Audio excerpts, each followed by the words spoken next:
नमस्कार सबै साथीहरुमा म सुशान्त शर्मा तपाईहरुकै लेखक तथा प्रशिक्षक। आज चाहिँ हामीले परीक्षाको लागि एकदमै महत्त्वपूर्ण समसामयिक विषयवस्तुहरू लिएर आएको छौं। साथीहरु ध्यान दिएर हेर्नु होला। अब समसामयिक भन्नेबित्तिकै धेरै कुराहरू चाहिँ हाम्रो समय अनुसार चाहिँ विभिन्न घटनाक्रमहरू आइरहेका हुन्छन्, तर सबै विषयवस्तुहरू परीक्षाको लागि महत्त्वपूर्ण नै हुन्छ भन्ने छैन। त्यसैले छानेर हामीले महत्त्वपूर्ण के हुन्छन् भन्ने ती विषयवस्तुमा पनि अलिकति जानकार हुनुपर्ने हुन्छ। साथीहरु सबै भएका पछिल्ला घटनाक्रमहरू सबै चाहिँ समसामयिकमा आउने किसिमकै चाहिँ हुन्छन् भन्न सकिन्न, त्यै पनि अलिकति रिलेभेन्ट टाइपकालाई हामी फोकस गर्छौं र विभिन्न समाचार सञ्चार माध्यम जुन हाम्रो न्युजहरू यी विषयमा चाहिँ हामी जानकार भएकै राम्रो हुन्छ। तर पनि यहाँ हामीले चाहिँ पछिल्लो 1 महिनाका महत्त्वपूर्ण विषयवस्तुहरूलाई चाहिँ समेट्ने प्रयास गरेको छु। साथीहरु भिडियो चाहिँ अन्तिमसम्म हेर्नु होला, बीचमा चाहिँ स्किप नगर्नु होला, जसले गर्दाखेरि चाहिँ महत्त्वपूर्ण विषयवस्तुहरू छुट्न सक्छन्। र साथीहरु हाम्रो च्यानलमा नयाँ हुनुहुन्छ भने च्यानल चाहिँ सब्स्क्राइब गर्नु होला। यति भन्दै म कार्यक्रम सुरु गर्छु। साथीहरु भिडियो के कस्तो लाग्छ फिडब्याक गर्न भने अवश्य पनि नछोड्नु होला। साथीहरु अब हामी यहाँ नजिकै हाम्रो आइरहेको के छ, चुनाव, स्थानीय निकायको जुन चुनाव आइरहेछ, चुनावको लागि निर्वाचन आयोगले के गरिरहेछ भन्दाखेरि हाम्रो चाहिँ विभिन्न तथ्याङ्कहरू प्रकाशित गरेको छ। यो विषयवस्तुमा अब हामी छलफल गर्छौं। साथीहरु हेर्नु त जम्मा हाम्रो चाहिँ अब हुन लागेको चुनाव कहिले छ भन्दाखेरि वैशाख 30 गते छ। यो साथीहरु सम्झिनु होला। र कहिले घोषणा गरिएको थियो भन्दाखेरि माघ 24 गते घोषणा गरिएको थियो। माघ 24 गते है साथीहरु। त्यस्तै सूचीकृत जुन सूचना के रे जुन उनीहरूले तथ्याङ्क चाहिँ निकालेको छ, निर्वाचन आयोगले सूचीकृत गरेको छ, त्यहाँ जम्मा कति मतदाता रहेछन् भन्दाखेरि सम्झिनको लागि हेर्नुस् त साथीहरु 1 77 33 7 23 हेर्नुस् है त साथी 1 77 33 7 23 सम्झिनु होला 1 77 33 7 23। अब त्यसमध्ये हेर्नुस् त पुरुष कति छन् 92 92 010 92 92 010 छन् र अन्य कति रहेछन् हेर्नु त साथीहरु 183 छन् भने महिला हामीले आफै सम्झिन सक्छौं। साथीहरु अब यहाँ निर्वाचन आयोगका सबै तथ्याङ्कहरू हामी सम्झिन सक्दैनौं। मेजर कुराहरू के हुन सक्छ ती कुराहरुमा अलिकति हामी फोकस हुन्छौं। जस्तै हेर्नुस् त साथीहरु अब सबैभन्दा बढी मतदाता भएको प्रदेश के हो, हामी अलमली नै पर्दैन, बागमती जिन्दाबाद हैन। त्यसपछि के हो, कम भएको कर्णाली जिन्दाबाद। यो कर्णाली हामीलाई थाहा छ, चुनाव लागेको छ, अब मुर्दाबाद जिन्दाबाद भन्दै पढ्ने हो। जसरी हुन्छ हामीले सम्झिनु, यानी आउ सम्झाउ, कुरो त्यति हो है त साथीहरु। अब त्यस्तै छ हाम्रो के छ जिल्ला कुन छ सबैभन्दा बढी मतदाता भएको नजिकिनु होला मोरङ हुनेबित्तिकै नङको कुरा आयो, मनाङ है साथीहरु। मोरङ सम्झिनु होला जिल्लाको कुरो। बढी मतदाता भएको जिल्ला मोरङ, कम मतदाता भएको मनाङ। अब साथीहरु यहाँ किन काठमाडौँ जिल्ला यहाँ आएन होला साथीहरु सम्झिनुस्। धेरै मानिसहरू काठमाडौँमा बसोबास गरे पनि मतदाता कहाँ छन् भन्दा बाहिरका छन्। त्यसैले परीक्षामा नझुकिनु होला साथीहरु, काठमाडौँ लेख्नु होला। यो भयो भने हामी अलमलिन सक्छौं, किनभने काठमाडौँमा बसोबास भए पनि साथीहरु मतदाता के छन् बाहिरबाट आएका छन्, त्यसैले काठमाडौँ छैन। मनाङ हामी सधैँ पनि कम जनसंख्या भएको, सो मनाङ अलवेज मनाङ। यो नझुकिनु होला साथीहरु। किन बागमती को हाम्रो काठमाडौँ चाहिँ महानगरपालिका परेन भन्ने कुरो, यो चाहिँ हामीले काठमाडौँ जिल्ला किन परेन भन्ने कुरो बुझ्नु होला। किन काठमाडौँमा बाहिरका मानिसहरू बसोबास गरेका छन् साथीहरु। यसरी नै काठमाडौँ है साथीहरु। र कम भएको कुन रहेछ, नार्फा भूमि कहाँको रहेछ यो साथीहरु हेर्नुस् त मनाङ। हेर्नुस् है त साथीहरु। सबैभन्दा स्थानीय निकायको चाहिँ फेरि कुरो छ। यहाँ के छ, काठमाडौँको भयो हैन। स्थानीय निकाय बढी मतदाता भएको स्थानीय निकाय चाहिँ कुन रहेछ फेरि काठमाडौँ जिल्ला। काठमाडौँ भएन, तर स्थानीय निकाय चाहिँ के रहेछ काठमाडौँ रहेछ। र कम भएको कुन रहेछ नार्फा भूमि। यो पनि भूमि फेरि के हो मनाङकै कुरा आयो, सम्झिनु होला। बढी मतदाता भएको प्रदेशहरू क्रमशः सम्झिनुस्।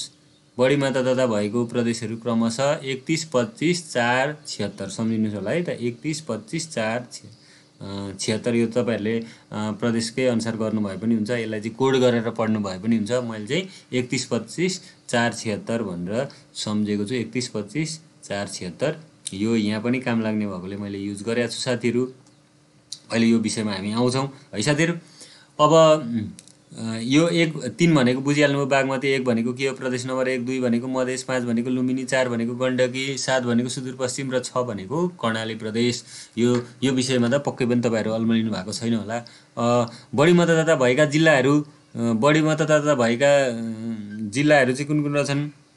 मोझाका हेर्नु त, मोझाका, मोरङ, झापा र काठमाडौँ। काठमाडौँ यो साथीहरू सम्झिनु होला। जिल्ला तेस्रोमा पर्ने रहेछ यो साथीहरू सम्झिनु होला, अल्मलिनु हुँदैन है त। मतदाता बढी भएको जिल्लामा के रहेछ? पहिली मोरङ रहेछ, त्यसपछि झापा रहेछ, त्यसपछि काठमाडौँ रहेछ। कम मतदाता भएका जिल्लाहरू क्रमशः ममुडो, यो ममुडो त फर्मुला हाम्रो पपुलर भइसक्यो, मनाङ, मुस्ताङ, डोल्पा रहेछ साथीहरू। यो सम्झिनु होला, मनाङ, मुस्ताङ, डोल्पा रहेछ है साथीहरू। जम्मा मतदाता केन्द्र 21,955 मतदान केन्द्र रहेछ, जसमध्ये मतदान स्थल चाहिँ के रहेछ?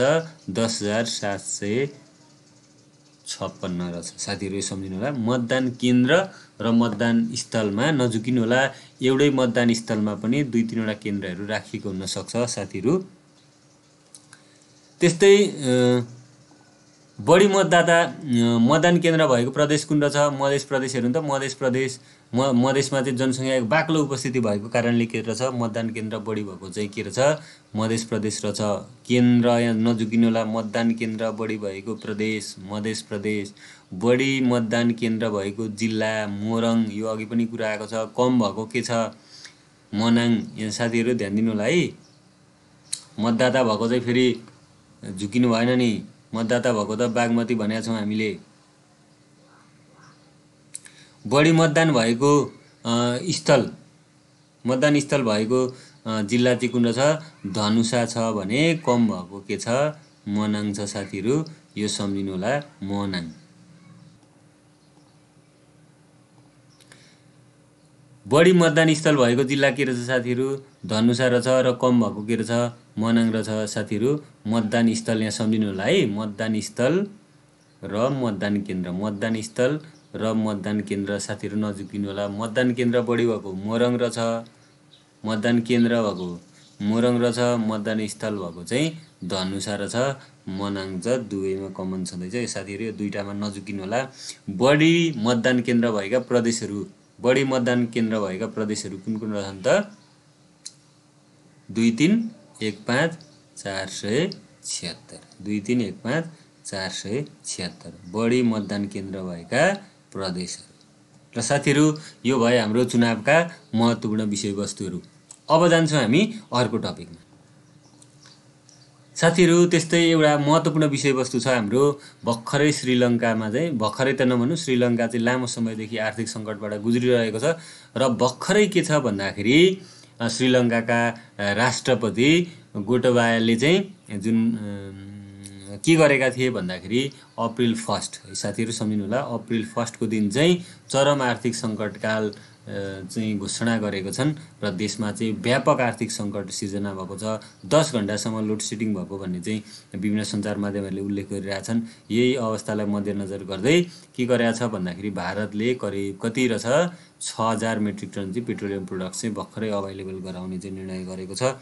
र साथीहरू यो चाहिँ के छ भन्दाखेरि पछिल्लो पटक चाहिँ विभिन्न कारणहरूले गर्दाखेरि चाहिँ, विभिन्न कारण भन्दा पनि विशेष गरी चाहिँ कर्जा अधिक भएकोले है, देशको चाहिँ ऋण चाहिँ व्यापक बढी भएको कारणले गर्दाखेरि देश चाहिँ ठुलो आर्थिक सङ्कटमा पुगेको छ। र देशले के गरेको छ भन्दाखेरि जति पनि राजस्वहरू सङ्कलन हुन्छ त्यो चाहिँ देशको चाहिँ ऋणको ब्याज र सामा तिर्नमै बढी खर्च गर्नुपर्ने भएका लगायतका विभिन्न कारणहरूले गर्दाखेरि देश चाहिँ चरम आर्थिक सङ्कटमा पुगेको छ। कहिले घोषणा गरेको रहेछ साथीहरू? अप्रिल 1 मा। र कसले घोषणा गरेको रहेछन् भन्दाखेरि राजापक्ष है, श्रीलङ्काको राष्ट्रपति गोटबाया राजापक्षले चाहिँ घोषणा गरेको रहेछन् साथीहरू। यो ध्यान दिनु होला। अरू धेरै कुरा परेन, यो मेजर कुराहरू रहेछ। यो कहिले स्वतन्त्र भएको थियो यस्तो कुराहरू सोध्न सक्छ। 1448 मा बेलायतबाट स्वतन्त्र भएको थियो। यो कुराहरू पनि हामी सम्झिन सक्छौँ। त्यस्तै साथीहरू यहाँ अलिकति रमाइलो तरिकाले सम्झियोस् हामीले भनेर मैले के गरेको छु भन्दाखेरि अप्रिल 1 को एउटा कहानी ल्याएको छ।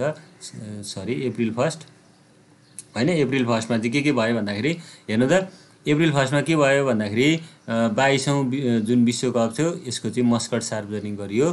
कहाँ हुँदैछ 22औं साथीहरू सम्झिनु होला, 22औं वर्ल्ड कप 22 मा। यो कहिलेकाहीँ हामीलाई के सोध्न सक्छ भने कतारमा भएको चाहिँ वर्ल्ड कप कति हो भनेर सोध्न सक्छ साथीहरू। यो 22 मा भएको 22औं हो भन्ने सम्झिनुहोस्।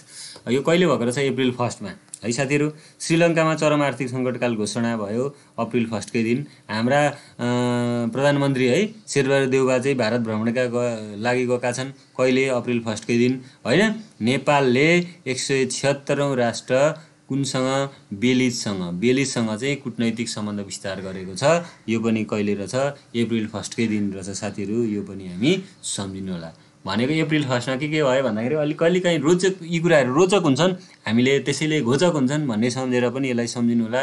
परीक्षामा के छ भन्दाखेरि एनी हाउ सम्झाऊ, पढेका कुरा सम्झाऊ, जसरी भए पनि सम्झिनु पर्यो, मैले सम्झिनै छ भन्ने चाहिँ ध्यान दिनु पर्यो। साथीहरू हाम्रो च्यानलमा चाहिँ नयाँ हुनुहुन्छ भने च्यानल सब्सक्राइब गर्न नभुल्नु होला है साथीहरू। र यसरी नै हामी अर्को विषयवस्तुमा जान्छौँ।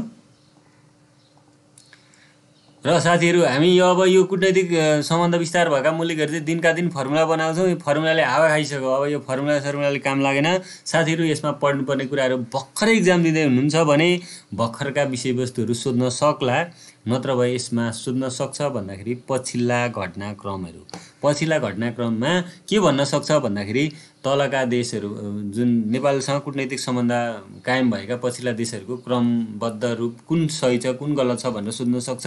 र भर्खरैका इक्जामहरूलाई चाहिँ भने जस्तो दक्षिणी सुडानसँग कहिले चाहिँ कूटनैतिक सम्बन्ध विस्तार भएको थियो, अर्थात् बेलिजसँग कहिले कूटनैतिक सम्बन्ध विस्तार भएको थियो भनेर यस्ता प्रश्नहरू सोध्न सक्छ साथीहरू। यहाँ हेर्नुहोस् त मार्च 28 मा हुने त्यसकै कति दिनमा 3 दिनमा के भएको छ भन्दाखेरि बेलिजसँग चाहिँ कूटनैतिक सम्बन्ध विस्तार भएको छ साथीहरू। 3 दिनमा है। 175औं देश दक्षिणी सुडान, 176औं देश बेलिज हो। यो साथीहरू सम्झिनु। साथीहरू कहिलेकाहीँ यस्तो पनि प्रश्न सोध्न सक्छ, बेलिज चाहिँ एउटा क्यारिबियन राष्ट्र हो, यो हामीले सम्झिनु पर्यो है। योभन्दा पनि पहिले चाहिँ ब्रिटिस होन्डुरस भनेर चिनिने यो राष्ट्र चाहिँ कहिले रहेछ 1981 सेप्टेम्बरमा चाहिँ सेप्टेम्बर 21 मा चाहिँ बेलायतबाट स्वतन्त्र भएको थियो। त्यसको ठ्याक्कै स्वतन्त्र भएको 4 दिनपछि नै प्रक्रिया पुरा गरेर सेप्टेम्बर 25 मा चाहिँ के भन्छ संयुक्त राष्ट्र सङ्घको सदस्यता लिएको। साथीहरू यो कहिलेकाहीँ यी विषयवस्तुहरू पनि हामीले नयाँ प्रश्न सोध्यौँ भन्छौँ हामी, त्यो कुनै न कुनै घटनाक्रमसँग जोडेर सोधिएको हुन्छ साथीहरू। यस्तो कुराहरू ध्यान दिनु होला। जस्तो तपाईहरुलाई कहिलेकाहीँ भर्खरै कुनै पनि विषयवस्तुमा घटनाक्रम घटेको हुन्छ र त्यो चाहिँ स्थानीय निकायको बारेमा सोधिदिन सक्छ। यो स्थानीय निकायको बारेमा कसरी सोध्यो भन्ने कुराहरू पनि आउन सक्छ। भर्खरै नयाँ घटनाक्रम के घट्या हुन्छ र त्यो विषयवस्तु चाहिँ हामीलाई सोधेको हुन्छ। जस्तो नेपालको सबैभन्दा अग्लो स्थानको झरना कुन हो भन्छ, अनि अब त्यो हामीलाई थाहा भइरहेको हुन्छ त्यो जिल्ला चाहिँ अर्थात् त्यो गाउँपालिका चाहिँ कुन चाहिँ तपाईको जिल्लामा पर्दछ भनेर सोध्न सक्छ साथीहरू। यसरी के हुन्छ घटनाक्रमहरू चाहिँ लिङ्क गराएर पनि त्यसको अर्थ हामीले लजिक चाहिँ एकदम लगाएर कन्सेप्ट लगाएर पढ्नुपर्ने हुन्छ साथीहरू। यो बुझ्नु होला है साथीहरू। बुझ्नु भएको छैन भने केही कुरा बुझ्नु भएको छैन भने हामीलाई कमेन्ट गर्न सक्नुहुन्छ।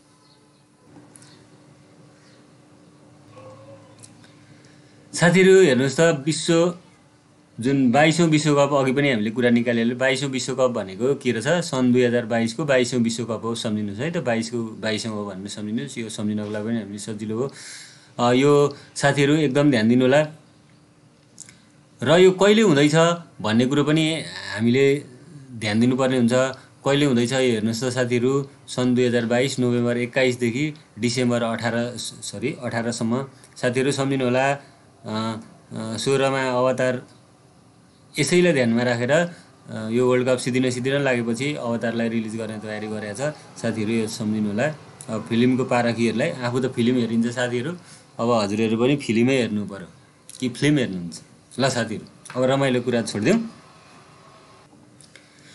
अब यसै सम्झनामा हामीले के गर्नु पर्यो, यो कतारमा हुँदैछ साथीहरू। मस्कटको नाम हेर्नुहोस् त साथीहरू।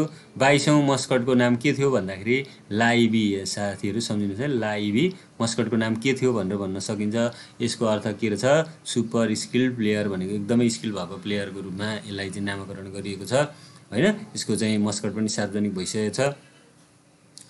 र बल सार्वजनिक चाहिँ कहिले भएको रहेछ भन्दाखेरि ठिक्क 2 दिन अगाडि मार्च 30 मा भएको रहेछ साथीहरू सम्झिनु होला। बलको नाम के छ भन्दाखेरि अल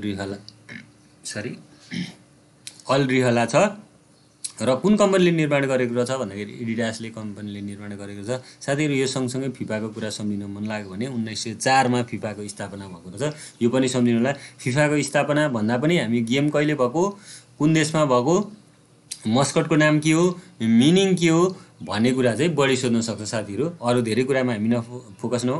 ओके, यो बल बनाउने कम्पनीको नाम पनि महत्त्वपूर्ण हुनसक्छ। यसपालि कुन कम्पनीको चाहिँ बल, कुन कम्पनीले बल बनाएको छ भन्दाखेरि एडिडासले बनाएको छ। यस्ता विषयवस्तुहरूमा पनि ध्यान दिनु होला साथीहरू। त्यस्तै छ अब अर्को महत्त्वपूर्ण भनेको बिमस्टेक सम्मेलन, 5औं बिमस्टेक सम्मेलन भएको छ। यो कहाँ भयो भन्दाखेरि कोलम्बो श्रीलङ्कामा भएको छ। कहिले भएको छ? मार्च 30 मा साथीहरू सम्झिनु होला। यही मार्च 30 मा चाहिँ वर्ल्ड कपको चाहिँ बल सार्वजनिक गरेको छ है साथीहरू, यो सम्झिनु होला। मार्च 30 मै यो बल सार्वजनिक गरेको छ हैन साथीहरू। अप्रिल 1 मा के भएको छ? श्रीलङ्कामा सङ्कटकाल घोषणा गरेको छ। 5औं शिखर सम्मेलनको जुन नारा के थियो भन्दाखेरि towards a peaceful region, prosperous economy, healthy people हैन। अर्थात् जुन शान्तप्रिय चाहिँ जुन क्षेत्र चाहिँ र प्रोस्पेरियस इकोनोमिक्स हैन, समृद्ध अर्थतन्त्र होस् र जनताहरू चाहिँ स्वास्थ्य हुन् भन्ने चाहिँ मूल यसको नारा राखेको रहेछ। यो भनेको कहिलेको रहेछ भन्दाखेरि 5औं सम्मेलनको। र नेपालबाट चाहिँ यसमा सम्बोधन गर्ने व्यक्ति को रहेछन् भन्दाखेरि प्रधानमन्त्री, हाम्रा प्रधानमन्त्री चाहिँ शेरबहादुर चाहिँ देउवा रहेछन् हैन। र उनले चाहिँ भर्चुअल माध्यमबाट चाहिँ सम्बोधन गरेका रहेछन् हैन। र 4औं शिखर सम्मेलन चाहिँ कहिले भन्दाखेरि सन् 2018 मा नेपालमा आयोजना भएको थियो साथीहरू। ध्यान दिनु होला, यस्तो कुराहरू पनि हामीलाई सोध्न सक्छ। र पछिल्ला जुन अहिलेसम्म भएका चाहिँ 5वटा शिखर सम्मेलनहरू भएका छन्, 5औं चाहिँ कोलम्बोमा भयो भनेपछि यसको लागि फर्मुला मैले सम्झिन अहिलेसम्म भएकालाई टिम एनएस भनेर सम्झिनको लागि टिम एनएस। अहिले वर्ल्ड कप अब वर्ल्ड कपको माल लाग्न सुरु हुन लागेको छ साथीहरू, त्यही भएर टिम एनएस सम्झिनु होला। अब वर्ल्ड कपको माल त अब सुरु भइहाल्छ। अब विभिन्न त्यहाँ खेलाडीहरू छनौट गर्नु, यसरी टिमहरू छनौट गर्नुपर्ने हुन्छ। टिम एनएस भनेर सम्झिनु होला हैन। पहिलो थाइल्यान्डमा भएको रहेछ कहिले 4 मा, भारतमा 8, 4, 8 हेर्नुहोस् है साथीहरू, 4, 8, म्यानमार 14, 4 फेरि नेपाल 8, श्रीलङ्का चाहिँ 22 भनेको पनि 4 साथीहरू। श्रीलङ्का त भर्खर गयो हामी सम्झिहाल्छौँ। थाइल्यान्ड के हो? 4, भारत 8, म्यानमार 14, नेपाल 8, फेरि 8 को कुरा आयो श्रीलङ्का फेरि 4 है साथीहरू, यो सम्झिनु होला। त्यही भएर मैले यो फर्मुला बनाएको छु। पछिल्ला देशहरू हामी वर्ष यो क्रम केही कुरामा पनि अल्मलिनु। 4, 8, 4, 8, 22, 22 भनेको पनि 4 भनेर हामी सम्झिने साथीहरू। एनी हाउ सम्झाउ, कुनै पनि विधि तरिका आइडिया लाएर जसरी भए पनि हाम्रो दिमागलाई सम्झाउने बनाउनु पर्यो साथीहरू। त्यसैले है ट्रिक लगाउनुहोस्। अहो साथीहरू, अब म त फिल्म हेर्ने मान्छे, ओस्कर अवार्ड। अब ओस्कर अवार्ड भन्ने बित्तिकै त हामीले सम्झिनु पर्यो कहिले घोषणा भयो, यो खासै सोध्दैन हैन। 22 मार्च 31 मा भएको रहेछ। यो कतिौं संस्करण हो? 94औं संस्करण हो साथीहरू। सबैभन्दा उत्कृष्ट फिल्म हैन कुन भएछ? कोडा भनेको यो चाहिँ फ्रेन्च बेल्गियन चाहिँ फिल्मको जुन रिमेक थियो त्यसले चाहिँ अवार्ड पाएको छ साथीहरू। सन् 2014 मै बनेको फिल्म थियो, त्यसको रिमेक हो। त्यसैले चाहिँ अवार्ड पाएको छ साथीहरू। उत्कृष्ट निर्देशक को रहेछन् साथीहरू सम्झिनु होला। निर्देशक को रहेछन् त साथीहरू? जेन क्याम्पियन रहेछन्। कुन फिल्मको लागि दिएको रहेछ? द पावर अफ डगको लागि दिएको रहेछ। उत्कृष्ट अभिनेता कसले पाए त अवार्ड भन्दाखेरि विलियम स्मिथले पाए। किङ रिचार्ड, यो साथीहरू यो परीक्षामा एकदम महत्त्वपूर्ण छ। मलाई शङ्का लागेको किनभने यो विषयमा चाहिँ त्यो जुन हातालाल भएको थियो हैन, उनले चाहिँ जुन थप्पड हानेका थिए त्यो विषयले गर्दाखेरि चाहिँ मिडियाहरू चाहिँ धेरै दिनसम्म तातिरहेको स्थिति छ। अझै पनि सेलाएको छैन साथीहरू। त्यही भएर उत्कृष्ट अभिनेताको थिए हैन। अब यो विषयवस्तुहरू चाहिँ अलिकति ध्यान दिनु होला। उत्कृष्ट अभिनेत्री भनेको जेसिका चास्टेल। उनको लागि रहेछ द आइज अफ टेमी फेईको लागि गएको रहेछ। उत्कृष्ट सहअभिनेताको लागि ट्रोय कर्ट्सरलाई दिएको रहेछ। कुन फिल्मको लागि रहेछ भन्दाखेरि कोडाकै लागि दिएको रहेछ साथीहरू। उत्कृष्ट सहअभिनेत्री भनेको आर्यान डेभिस रहेछ। यो बेस्ट साइड स्टोरीको लागि दिएको छ साथीहरू, यो सम्झिनु होला। र यो पनि महत्त्वपूर्ण छ साथीहरू। यिनी चाहिँ के हुन् भन्दाखेरि पहिलो जुन ब्ल्याक पिपुलबाट चाहिँ उनले चाहिँ ओस्कर पाएकी छिन् साथीहरू। पहिलो चाहिँ काला जातिबाट उनले चाहिँ अर्थात् अश्वेत अभिनेत्रीको रूपमा चाहिँ उनले पहिलोपटक अवार्ड पाएको कारणले यो पनि महत्त्वपूर्ण छ। उत्कृष्ट अन्तर्राष्ट्रिय फिचर फिल्मको लागि चाहिँ कुनले पायो भन्दाखेरि जापानिज फिल्म जुनले ड्राइभ माई कारले पाएको छ साथीहरू। यो पनि महत्त्वपूर्ण छ। यो ड्राइभ माई कारले पनि धेरै मिडियामा चाहिँ हलचल ल्याएको थियो साथीहरू। र एनिमेटेड उत्कृष्ट एनिमेटेड फिल्म चाहिँ कुन रहेको रहेछ इन्कान्टो साथीहरू। यो पनि सम्झिनु होला, काम दिन सक्छ। यसमा मेजर कुराहरू सम्झिनु पऱ्यो विलियम स्मिथको बारेमा र फिचर फिल्मको बारेमा र जुन अश्वेत अभिनेत्री हुनुहुन्छ उहाँको बारेमा र जापानिज मुभीको बारेमा पनि अलिकति महत्त्वपूर्ण छ साथीहरू। शङ्कास्पद लागेको अरू कुराहरू पनि ध्यान दिनु होला, स्क्रिनसट गरेर राख्नु होला। केही अप्ठ्यारो पर्यो भने साथीहरू मलाई चाहिँ कमेन्टमा केही पनि कुराहरू छ भने हजुरहरूले सोध्न सक्नुहुन्छ। साथीहरू अहिलेसम्म हाम्रो च्यानल सब्सक्राइब गर्नुभएको छैन भने सब्सक्राइब गर्नु होला भन्दै हामी अर्को टपिकतिर बढिहाल्छौँ।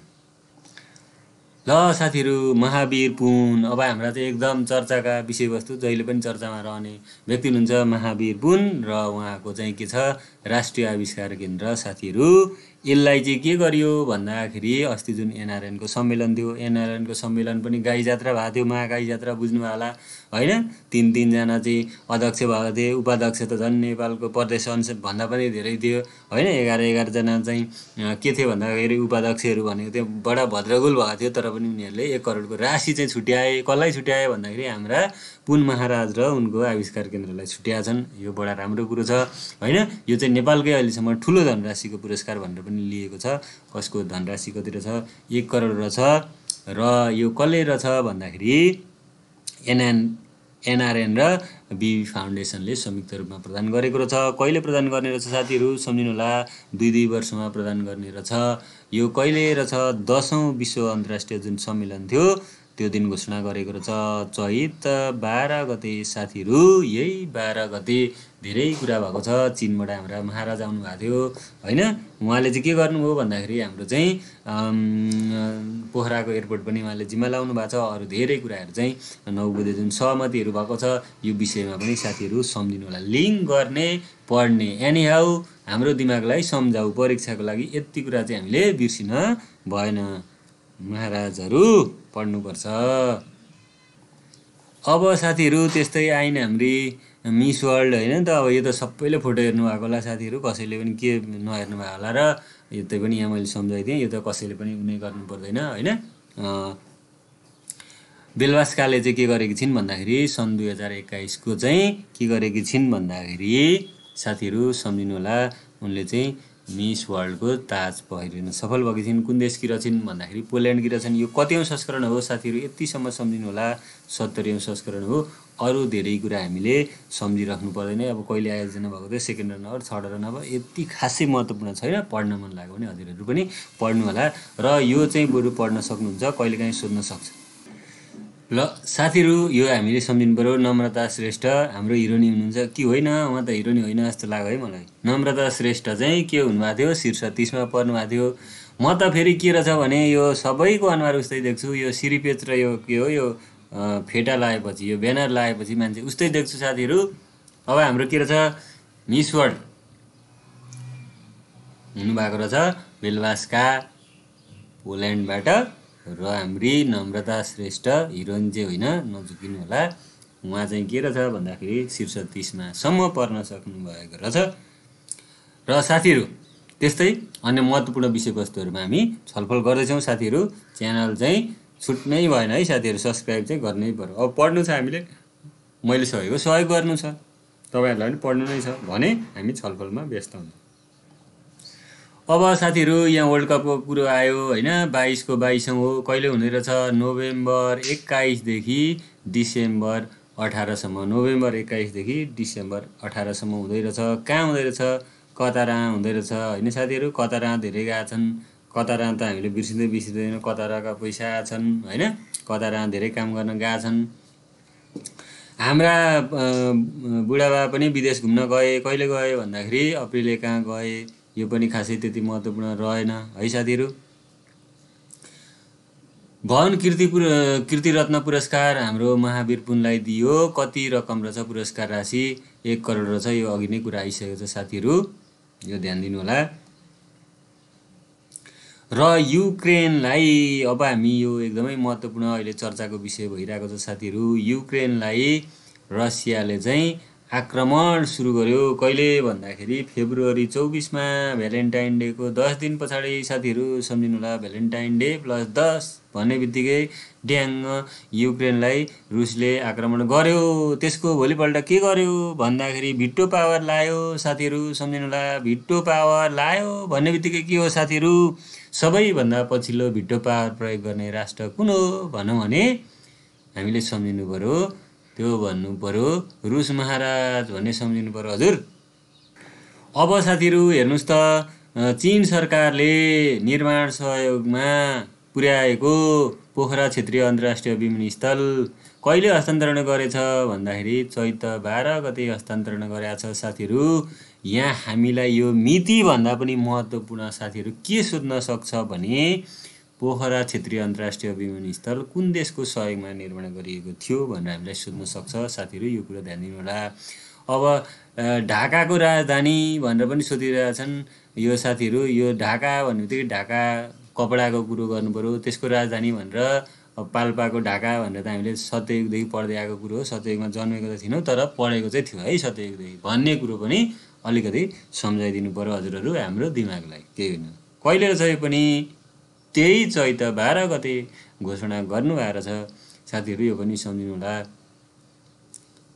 अब यो छ बलको अफिसियल नाम के छ भन्दाखेरि कतारमा जुन खेल्ने बल छ अल रिहला भन्ने बल रहेछ साथीहरू। यो कुन कम्पनीले निर्माण गरेको रहेछ? अडाडस भन्थ्यौँ हामी तर अडिडस भन्ने कम्पनी रहेछ साथीहरू, यसले निर्माण गरे रहेछ साथीहरू। त्यस्तै विश्वमा शान्ति सेना पठाउने देशहरूको सूचीमा नेपाल के रहेछ? दोस्रो स्थानमा रहेछ। यो विषयमा पनि पछि धेरै विवादहरू आएको छ साथीहरू, मिडियामा हेर्नुभयो होला। छैन भने कन्ट्रोभर्सियल कुरा मैले बोल्न चाहिनँ, तर नेपाल के रहेछ? शान्ति सेना पठाउने देशहरूको सूचीमा नेपाल के रहेछ? हाम्रो नेपाल महाराज दोस्रो स्थानमा हुनुहुँदो रहेछ साथीहरू। त्यस्तै साथीहरू अमेरिकी सरकारले प्रदान गर्ने है अन्तर्राष्ट्रिय साहसी महिला अवार्ड 2022 चाहिँ कसलाई प्रदान गरियो भन्दाखेरि हाम्रो भूमिका श्रेष्ठलाई प्रदान गरिएको छ। यो के को लागि छ भन्दाखेरि यौनिक तथा लैङ्गिक अल्पसङ्ख्यक जुन जनताहरू छन् उनीहरूको लागि चाहिँ काम गरे बापत उनलाई प्रदान गरेको छ। त्यस्तै हेर्नु त बर्दिया राष्ट्रिय निकुञ्जलाई हाम्रो T*2 पुरस्कार प्रदान गरेको छ। कसले भन्दाखेरि WWF जुन फाइट खेल्नेले त होइन होला साथीहरू, विश्व वन्यजन्तु कोषले। नझुकिनु होला, यो भनेको अलिकति इन्ट्रेस्टिङ बनाउनुको कारण भनेको चाहिँ माइन्डमा क्लिक हुन्छ कि भनेर हजुरहरूलाई यसो प्रयास गरे हो साथीहरू, अन्यथा नलिनु होला है। फेरि मोनोटोनस पनि हुनसक्छ कहिले। गान्धी नोबेल पिस अवार्ड 2022 नेपालका पूर्व मानवाधिकार कर्मी एवं मानव अधिवक्ता कसले पायो भन्दाखेरि गणेश प्रसाद घिमिरेले पाएका रहेछन् साथीहरू। यो पनि सम्झिनु होला, कहिलेकाहीँ काम दिन सक्छ साथीहरू। अब रुसद्वारा युक्रेनमा जुन आक्रमण गरेको छ यो कुरा अघि पनि हामी आइसकेको छ साथीहरू, यहाँ सम्मिलित दोहोरिएको छ। यहाँ हालसम्म सबैभन्दा पछिल्लो पटक भिटो शक्ति प्रयोग गर्ने राष्ट्र कुन रहेछ भन्दाखेरि रुस नै हो। अघि यो कुरा पनि आइसकेको छ साथीहरू। यसरी नै हामीले अब यो साथीहरू यो 24औं शीतकालीन ओलम्पिक खेल चाहिँ कहाँ भएको रहेछ भन्दाखेरि फेब्रुअरी 4 देखि 20 सम्म कहाँ भएको छ? चीनको राजधानी बेजिङमा। यो पनि मिडियामा धेरै कुराहरू मिडियाबाजी भएको थियो, किन भन्दाखेरि धेरै देशहरूले चाहिँ जुन बहिष्कार गरेका थिए साथीहरू। यो कुरा पनि सम्झिनु होला, त्यही भएर यो पनि कहिलेकाहीँ महत्त्वपूर्ण हुनसक्छ। के हुनसक्छ भन्दाखेरि सन् 2022 को 24औं शीतकालीन हो यहाँ साथीहरू, सम्झिनु। एउटा ग्रीष्मकालीन हुन्छ, शीतकालीन हुन्छ। ग्रीष्मकालीन कहाँ भएको थियो भन्दाखेरि साथीहरू सम्झिनु होला, टोकियोमा भएको थियो। 20 मा हुनुपर्ने 21 मा भएको थियो होइन। अब के हुँदैछ भन्दाखेरि 24 मा फ्रान्समा हुँदैछ साथीहरू। यो कुरा पनि हामीले सम्झिनु पर्यो साथीहरू। र शीतकालीन चाहिँ फेरि के छ भन्दाखेरि यो चाहिँ चीनमा भएको थियो यो कुरो पनि सम्झिनु होला। पहिलो स्थानमा कुन भएको रहेछ? नर्वे, दोस्रोमा जर्मनी र तेस्रोमा चीन। यो कसले कुन कुन स्थान हासिल गरे त्यो चाहिँ सम्झिनु होला है कहिलेकाहीँ क्रममा। पहिलो राष्ट्र नर्वे, दोस्रो जर्मनी र तेस्रोमा स्वयं चीन परेको छ। यो पनि किन यस्तो हो भन्दाखेरि साथीहरू केही शक्तिशाली राष्ट्रहरू सामेल भएका छैनन्। त्यस्तै साथीहरू विश्व स्काउट एसिया प्रान्त क्षेत्रीय मेधावी योगदान पदक कसलाई प्रदान गरियो? अब हाम्रा बा जुन चाहिँ अब एकदमै प्रचलित हुनुहुन्छ उहाँ पनि होइन, उहाँ केपी बा भन्छन्। अब हामी त खोइ के भन्छौँ साथीहरू, तपाईँहरू को के भन्नुहुन्छ, यहाँ राजनीतिक कुरा नगरौँ। जे होस् उहाँलाई प्रदान गरियो, हाम्रा ओली बाले पाए भन्ने बुझ्नु पर्यो। नेपालको संसदबाट एमसिसी अनुमोदन कहिले भएको थियो भन्दाखेरि फागुन 15 का दिन अनुमोदन भएको थियो साथीहरू। यो सम्झिन पर्यो। कहिलेकाहीँ यो पनि महत्त्वपूर्ण छ किनभने एमसिसी धेरै विरोध आएको थियो यो विषयमा। यो पनि हामीले ध्यान दिनुपर्ने हुनसक्छ साथीहरू। त्यस्तै रोलेक्स कन्जर्भेसन अवार्ड 2021बाट सम्मानित हुने नेपाली को हुन् भन्दाखेरि रिन्जिन फुन्डोक लामा, रिन्जिन फुन्डोक लामा, रिन्जिन फुन्डोक लामा भन्ने सम्झिनु पर्यो साथीहरू। सफा हिमाल अभियान कहिले सुरु गर्नुभएछ? हाम्रामा सफा गर्ने भए हिमाल पनि कहिले सुरु गरेछन् भन्दाखेरि फागुन 10 गतेका दिन चाहिँ यो जुन घोषणा गरे र सुरु गरे त्यही दिन हाम्रो एमसिसी पनि पास भइदियो साथीहरू। यसलाई पनि लिङ्क गरिदिउँ है साथीहरू। हिमाल सफा अभियान गर्ने भनेका दिन देशै साफ भएको दिन परे के हो साथीहरू? यही दिन एमसिसी पनि पास गर्नुभएको छ साथीहरू। यो पनि सम्झिनु होला। नेपालको पहिलोपटक शल्यक्रिया बिना नै मुटुको भल्भ चाहिँ प्रत्यारोपण भयो। कहाँ भयो साथीहरू? गङ्गालाल शहीद हृदयरोग केन्द्रमा भएको थियो। कहिले भएको थियो भन्दाखेरि एमसिसी पास गरेको भोलिपल्ट जे पनि हुँदो रहेछ भन्ने सम्झिनु पर्यो साथीहरू है साथीहरू। एमसिसी पास जुन दिन भयो त्यसको भोलिपल्ट मुटुको भल्भ नै प्रत्यारोपण गर्न सफल भयो नेपालमा। भनेपछि धेरै उपलब्धि भएको पनि रहेछ भनेर हामीले एनी हाउ दिमागलाई सम्झाउ अभियानमा छौँ साथीहरू। त्यसले गर्दा मैले बोलेका कुरा कमेडी गरेका कुराहरूमा अन्यथा नलिनुहोला साथीहरू। यसरी नै हामी अरू धेरै भिडियोहरू लिएर आउने नै छौँ। म नियमित तपाईँहरूलाई चाहिँ समसामयिक विषयवस्तुहरूमा अपडेट गराइराख्ने छु। अर्को भाग लिएर चाँडै आउने नै छु साथीहरू। हाम्रो च्यानल चाहिँ अहिलेसम्म सब्सक्राइब गर्नुभएको छैन भने सब्सक्राइब गर्नुहोला भन्दै आजको लागि टाटा बाई बाई, हस्त, नमस्कार।